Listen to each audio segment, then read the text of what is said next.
Charles was already drowning in fear by the time Robin Scorpio Drake stepped off the private jet. Rain poured over the city in violent sheets as thunder cracked above the harbor, almost as if the sky itself knew tragedy was coming. The call from Felicia had reached Robin only hours earlier, but it was enough to send her racing home without hesitation. "Anna's missing," Felicia had whispered through tears. "And nobody can find her."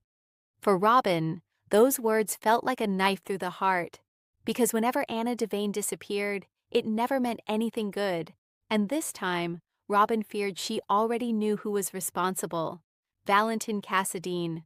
For weeks, whispers had spread through Port Charles about secret operations, hidden accounts, and disappearances tied to old WSB enemies. Anna had been investigating alone, refusing backup, convinced she could stop a catastrophe before it consumed the people she loved. But then she vanished. No calls, no messages, nothing. And now Robin was home, terrified she might already be too late. At the Metro Court, tension filled every corner of the lobby. Jason Morgan stood near the elevators, grim and silent, while Sonny Corinthos barked orders into his phone. Dante paced nearby. Even Carly looked shaken.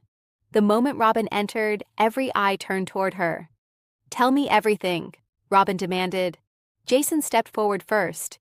"We tracked Anna's last known location to an abandoned shipping warehouse near Pier 55. Robin's stomach tightened. "That's Cassadine territory." Jason nodded. "We went in, but it was empty."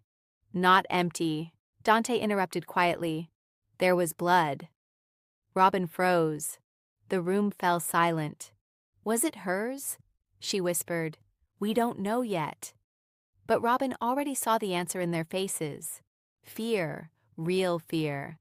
And suddenly, memories came flooding back. Her childhood, watching Anna disappear into dangerous missions, always believing her mother was invincible. But nobody was invincible forever. Not even Anna Devane. Robin immediately took over the investigation, stunning everyone with how quickly she pieced together clues the PCPD had missed. She hacked encrypted WSB files, uncovered hidden financial transfers, and traced a signal linked to a private island compound once owned by the Cassadines. The realization horrified her. Valentin hadn't kidnapped Anna for revenge. He needed something from her. Something deadly. Meanwhile, Anna was chained inside a dark underground room, miles away from Port Charles. Bruised and exhausted, she struggled to remain conscious as Valentin entered carrying a syringe. "You should have stayed away," Valentin told her softly. Anna glared at him.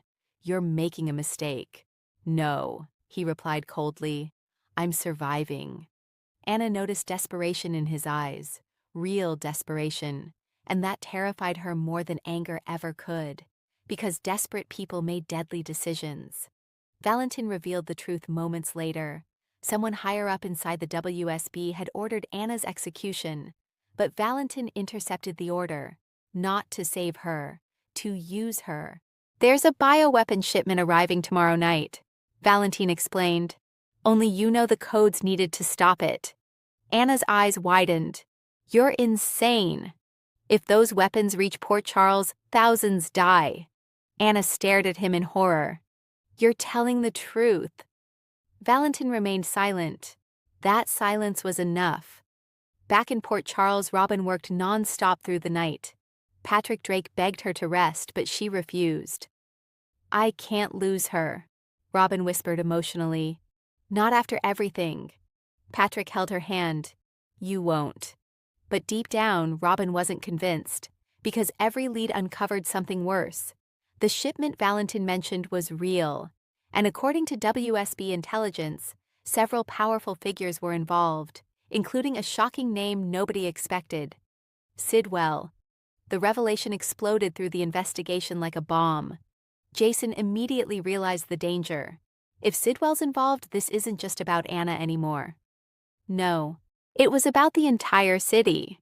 As dawn approached, Robin finally located Anna's exact coordinates through an encrypted emergency signal hidden inside old WSB communication channels Anna once taught her to recognize as a child. Robin nearly broke down crying when she realized her mother had left breadcrumbs specifically for her. "She knew I'd come," Robin whispered. Jason prepared a rescue team immediately. But there was one problem. The compound sat directly beside the incoming bioweapon exchange point, meaning if they moved too soon, the entire operation could trigger, and innocent people would die. Robin faced an impossible choice: wait for backup and risk losing Anna, or move now and risk catastrophe. She chose her mother. The rescue mission began under darkness. Jason, Dante, and Robin infiltrated the compound through underground tunnels, while Sunny's men blocked nearby roads to prevent the shipment from escaping. Inside, alarm suddenly erupted. "We've been made!"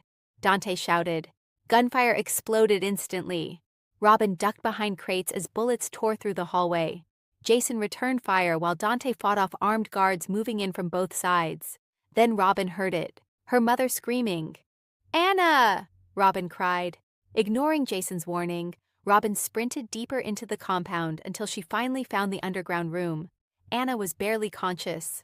"Mom!" Anna lifted her head weakly, tears forming instantly at the sight of Robin. "You came." Robin rushed forward, unlocking the restraints with shaking hands. But before they could escape, Valentin appeared, holding a gun. The room froze. Robin stood protectively in front of Anna. "Don't," she whispered. Valentin looked broken. Not evil. Broken. "You don't understand what's coming," he said. "You did this," Robin shouted. "No," Valentin replied bitterly. "I tried to stop it." Suddenly, explosions rocked the compound. Everyone stumbled violently. Jason's voice screamed through the comms. "The shipment's here!"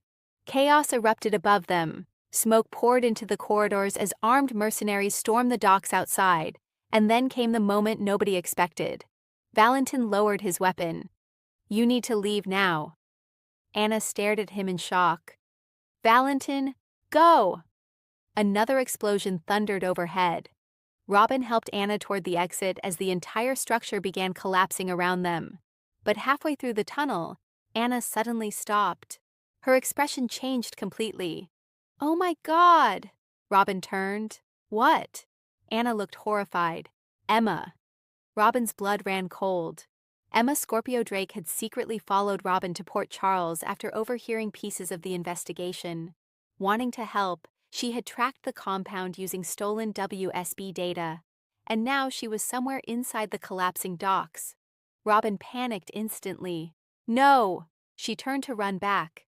Jason grabbed her arm. "The place is coming down." "My daughter's in there." Anna immediately pushed past everyone despite her injuries. "Emma!" she screamed. The next few minutes became pure terror. Smoke, fire, screams, collapsing steel beams. Robin searched frantically through debris while Jason and Dante evacuated workers trapped near the docks. Then Robin heard coughing nearby. She found Emma trapped beneath fallen metal. "Mom!" Emma cried. Robin desperately tried lifting the beam, but it wouldn't move. Anna rushed over despite barely being able to stand. Together, they managed to free Emma seconds before another explosion ripped through the building. But then, tragedy struck. A deafening crack echoed overhead. Robin looked up just in time to see massive debris collapsing directly toward them. Anna shoved Emma away. Jason lunged forward, but someone else moved first. Valentin. He tackled Anna aside as the steel structure crashed downward.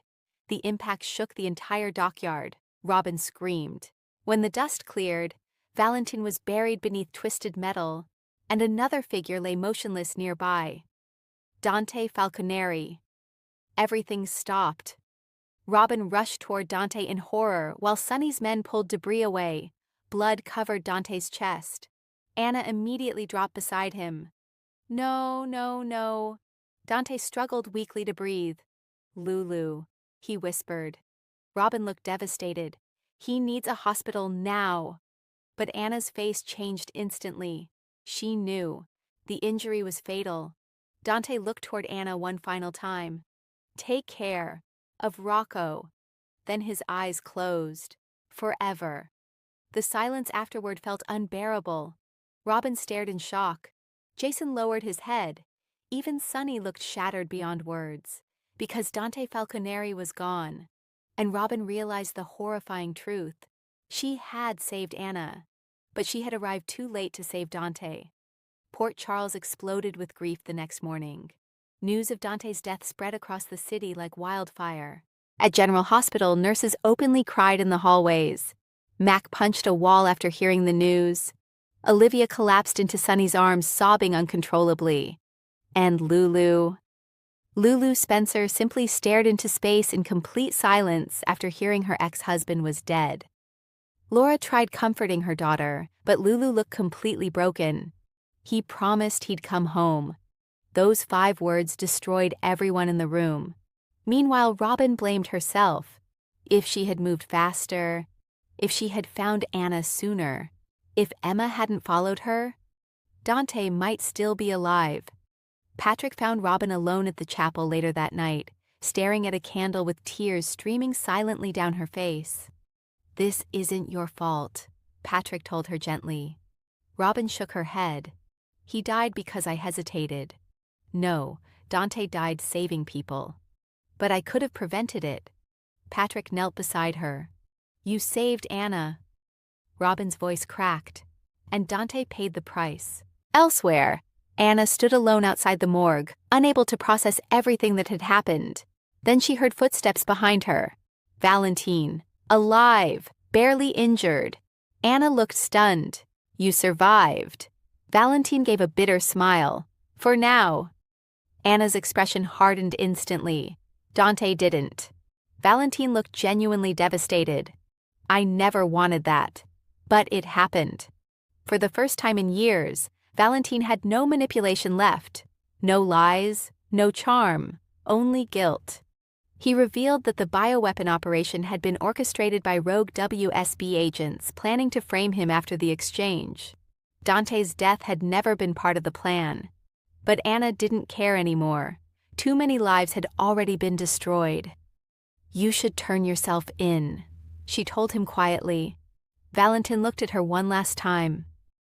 Would it make any difference? Before Anna could answer, he disappeared into the darkness, possibly forever. Days later, Port Charles gathered for Dante's funeral. The church overflowed with mourners. Police officers lined the streets. Sonny sat in the front pew looking utterly broken, while Olivia clung tightly to Leo. Rocco could barely stop crying.